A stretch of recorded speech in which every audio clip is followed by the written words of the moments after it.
Shalom Bapak Ibu Saudara yang dikasih Tuhan, bagaimana kabar pagi hari ini? Tetap sehat, tetap semangat, Immanuel. Tuhan selalu menyertai kita. Hari ini kita akan belajar bersama-sama di dalam kitab 1 Samuel pasal 11. Saya akan bacakan di dalam ayatnya yang ke-6. Ketika Saul mendengar kabar itu, maka berkuasalah roh Allah atas dia dan menyala-nyalalah amarahnya dengan sangat. Bapak Ibu Saudara yang dikasih Tuhan, hari ini kita akan belajar dua peristiwa, yaitu di mana ada satu peristiwa di mana orang Israel telah mengalami sebuah masa di mana mereka telah dikepung, yaitu dalam hal ini penduduk Yabes Gilead. Dan ada satu peristiwa di mana orang Israel belum mengalami masa di mana mereka dikepung, mereka baru mendengar kabar tentang saudara mereka yang dikepung. Jadi dan dari sini kita melihat bagaimana orang-orang Yabes Gilead ketika mereka mengalami masalah itu. Maka di sini kita melihat mereka sangat takut dan gentar, Mereka sangat khawatir, mereka sangat panik, mereka tidak tahu harus melakukan apa.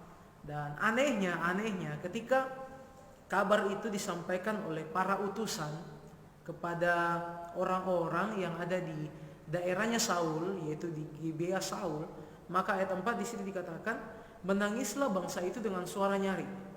Saya mengatakan aneh karena mereka belum mengalami masalah itu, mereka baru mendengar, Mereka baru mendengar masalah itu, tapi mereka juga sudah panik, mereka juga sudah takut, mereka juga sudah khawatir, dan mereka malah menangis, tidak sanggup lagi Tuhan, Padahal mereka belum mengalami, mereka baru mendengar kabar.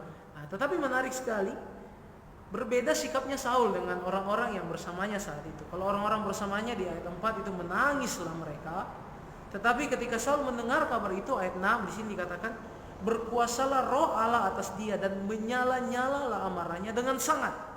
Ini menarik, Jadi kalau kita dipenuhi oleh Roh Kudus, maka respon kita terhadap kabar yang sangat-sangat mengerikan, kabar yang sangat-sangat menyedihkan, kabar yang sangat menggemparkan itu berbeda dengan orang-orang yang ada di sekitar kita. Karena Saul waktu itu belum mengalami, Saul baru hanya mendengar. Dan ketika ia dalam posisi hanya mendengar, sesungguhnya Tuhan sedang memakai mereka untuk memberikan solusi bagi penduduk Yabes Gilead. Bukannya menangis, meratap dan tidak tahu melakukan apa-apa, dan bersiap-siap untuk dikepung juga oleh orang Bani Amon, Bapak Ibu Saudara yang dikasih Tuhan, dari kisah ini kita belajar bahwa hidup kita itu harus dipenuhi oleh Roh Kudus, sehingga kita bisa punya respon yang berbeda ketika kita baru mendengar kabar. Saya percaya setiap kita yang mendengarkan video ini, setiap kita masih memiliki kesehatan yang terbaik, masih memiliki segala yang terbaik yang Tuhan masih anugerahkan bagi kita. Ada amin Bapak Ibu Saudara, amin?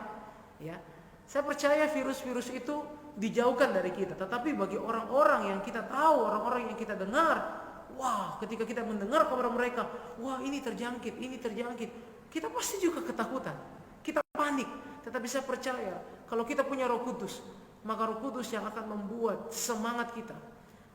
Bagi saya sih konteksnya Saul memang pantas amarahnya yang menyala-nyala, Tapi kalau bagi kita gak usahlah emosi kita yang menyala-nyala, cukup semangat kita, iman kita yang menyala-nyala, amin, untuk tetap berharap, bergantung, bersandar pada Tuhan, amin, Dan Tuhan mau untuk kita berada di posisi seperti Saul, di mana kita menjadi jawaban, kita menjadi pendoa-pendoa agar musuh kita bersama, yaitu virus corona ini, segera Tuhan cabut dari bangsa kita Indonesia. Segera Tuhan berikan jalan keluar, sehingga orang-orang yang terjangkit, setiap orang yang belum terjangkit akan mengalami pertolongan Tuhan. Ada amin Bapak Ibu Saudara, amin. Jangan kita menangis, jangan kita panik, jangan kita takut, tetapi mari ketika kita mendengar kabar seperti Saul, ketika roh Allah berkuasa atas kita, maka iman kita menyala-nyala, roh kita bernyala-nyala, kita mau tetap semangat beribadah melayani Tuhan di dalam setiap tempat kita masing-masing, Dan hari ini mari Bapak Ibu Saudara yang dikasih Tuhan, mari kita mau datang pada Tuhan, kita mau menyembah Dia, kita mau memuliakan Dia. Ketika kita mendengar kabar, sudah ada lagi berapa ratus orang yang meninggal, seluruh dunia sudah ribuan orang meninggal, jangan kita takut, tetapi mari kita kuatkan hati kita, berharap pada Tuhan, bersandar pada Tuhan. Kita semakin semangat dan kita semakin tetap berkata, Tuhan, Engkaulah kekuatan kami. Walau gunung-gunung bergoncang, goncang, bukit-bukit beranjak, kasih setiamu tidak akan pernah beranjak dari dalam hidupku. Inilah renungan firman Tuhan pagi hari ini. Jangan pernah takut mendengar kabar, jangan panik, tapi biarlah roh kita bernyala-nyala untuk tetap berharap dan percaya akan janji firman Tuhan. Shalom, satu lagu untuk kita dengarkan bersama, dan saya mengundang kita menyembah Tuhan bersama, dan kiranya dalam setiap pujian penyembahan kita akan mengalami mujizat dan pertolongan Tuhan. Shalom, selamat pagi, Tuhan Yesus memberkati. Mari menyembah Tuhan bersama-sama.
yang sedang terjadi, hanya Tuhan saja yang kita perlukan. Apapun yang sedang terjadi, hanya Tuhan saja yang sanggup menolong kita. Selamat pagi, selamat beraktivitas. Terima kasih untuk bersama-sama saya menyembah Tuhan dalam 5 menit